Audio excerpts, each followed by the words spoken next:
বাংলাদেশে কোরআন সুন্নাহর বিরুদ্ধে কোনো আইন থাকবে না, থাকলে বাতিল করা হবে। সালাউদ্দিন আহমেদের এই বক্তব্য দেশজুড়ে চাঞ্চল্য সৃষ্টি করেছে। চলুন দেখে নেই আসলে কি বললেন, কি প্রতিক্রিয়া এসেছে এবং এর প্রভাব কি হতে পারে।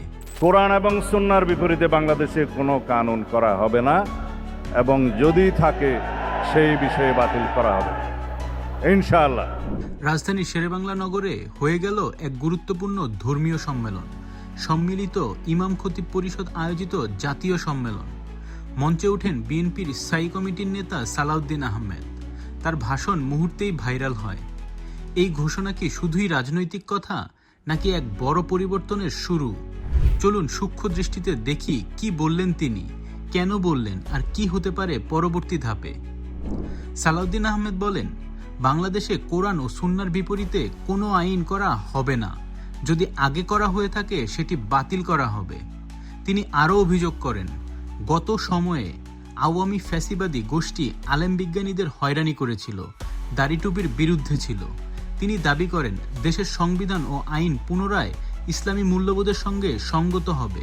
এই বক্তব্যের সঙ্গে মিলে যায় আলিম খতিবদের দাবিসমূহ, যেমন উপযুক্ত প্রমাণ ছাড়াই গ্রেপ্তার করা যাবে না, মদ, যৌতুক, সুদ ও অবৈধ সম্পদের বিরুদ্ধে মিলিত প্রচেষ্টা হবে, মাদ্রাসা ও শিক্ষা পরিসরে আলেমদের ভূমিকা নির্ধারিত হবে। এগুলো দেখাচ্ছে এই ভাষণ কেবল রাজনৈতিক নয়, এটি ধর্মীয় এবং সামাজিক আন্দোলনের ভাষাও। ভাষণ প্রকাশিত হওয়ার পরই সোশ্যাল মিডিয়ায় বড় ধরনের প্রতিক্রিয়া দেখা দেয়। কিছু ব্যবহারকারী মন্তব্য করেছেন, এটাই তো আমাদের কাজ ছিল, আইনের সামনে সবাই সমান হবে, দাড়ি টুপি নয়। অন্যদিকে কেউ বলছেন, বিনা প্রমাণে গ্রেফতার বন্ধ করতে হবে। এটা কি প্রথমবারের মতো কোথাও বলা হলো? বিশ্লেষকরা মনে করছেন এই ভাষণ হয়তো বিএনপির নতুন রাজনৈতিক পদক্ষেপের অংশ। ধর্মীয় ও রাজনৈতিক ইমেজিং এর মিশ্রণ দেখা গেছে। এই ভাষণের প্রভাব কতটা? আইন পরিবর্তনের দাবি এখন সাধারণ আলোচনায় এসেছে। ধর্মীয় প্রতিষ্ঠান এবং রাজনীতির মধ্যে সম্পর্ক নতুন আলোচনায়।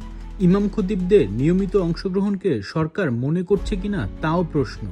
বিশ্লেষকরা বলছেন, এই ধরনের ভাষণ যদি কার্যকর হয় তাহলে দেশের সেকুলার ও ধর্মনিরপেক্ষ কাঠামোতে পরিবর্তন লাগবে। ঠিক আছে, জনগণ ধর্মভিত্তিক আইন কানুন চাইছে, কিন্তু তা কি সংবিধান সঙ্গত? এই প্রশ্ন এখন সামনে এসেছে।